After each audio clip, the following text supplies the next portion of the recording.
Welcome to Tippy Toes Nook. What the Ladybird Heard Next. Written by Julia Donaldson, illustrated by Lydia Monks. Once upon a farm lived a ladybird, and these are the things that she saw and heard. The cow in her shed, the horse in his stall, the cats who purred on the garden wall, the barn full of straw, the field full of sheep, the kennel where the dog lay fast asleep, the fish in the pond, the drake and the duck, the hive of bees and the heap of muck, the hog in his sty, the goose in her pen, and the coop which was home to the fat red hen. Now the fat red hen, with her thin brown legs, laid lots and lots of speckled eggs. But then, oh help, oh no, oh dear, these eggs began to disappear. Each morning all the eggs had gone, and the animals asked, "What's going on?" "I'll find out," said the ladybird. So she flew and she flew, and she saw and she heard. She saw two men in a big black van with a torch and a sack and a cunning plan. They were Hefty Hugh and Lanky Len, who had been to jail but were out again. Said Lanky Len to Hefty Hugh, "Let's steal another egg or two." But Hefty Hugh said, "Listen, Len, I vote we steal the fat red hen. We'll make our way to the chicken coop and scoop her up in one fell swoop. Just think of all the eggs she'll lay us, and all the money folk will pay us."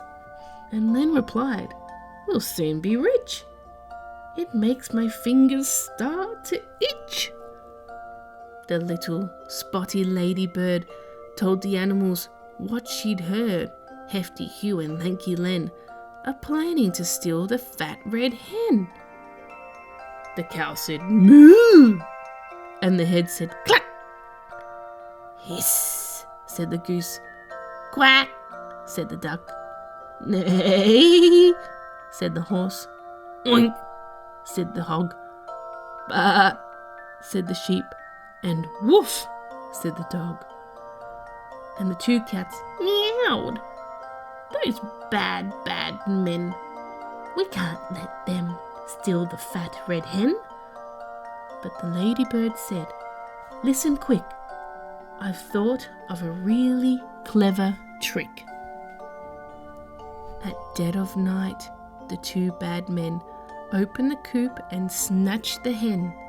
But the fat red hen began to cluck. "Why don't you steal the downy duck?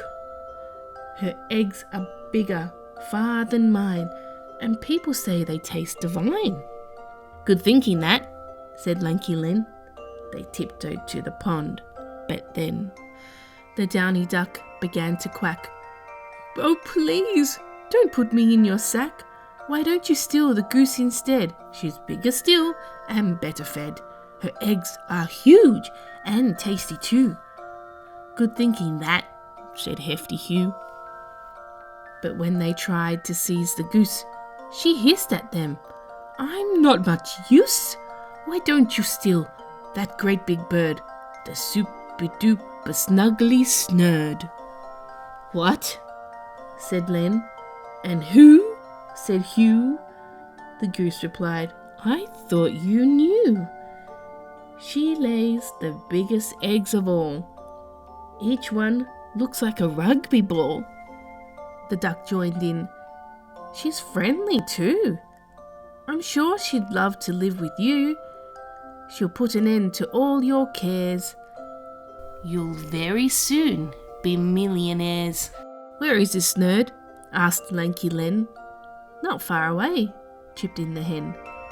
"She lives inside that big brown heap. You'll find her there.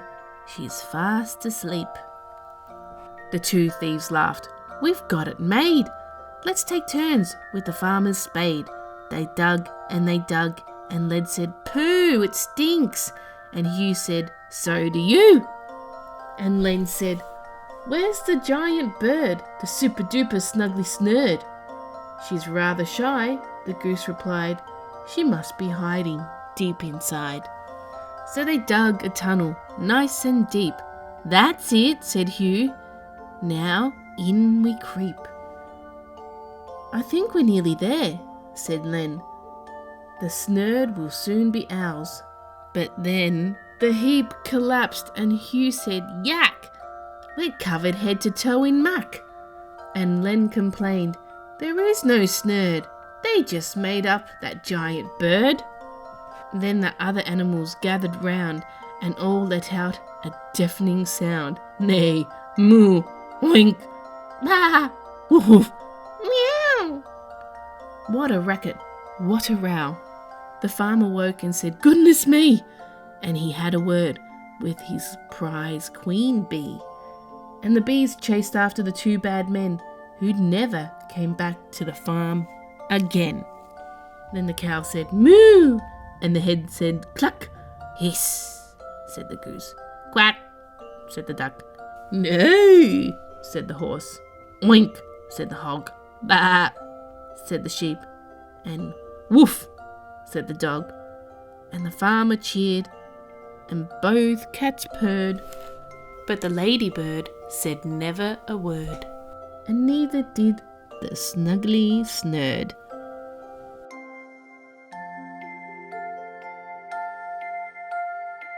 Thank you for watching. Don't forget to like and subscribe.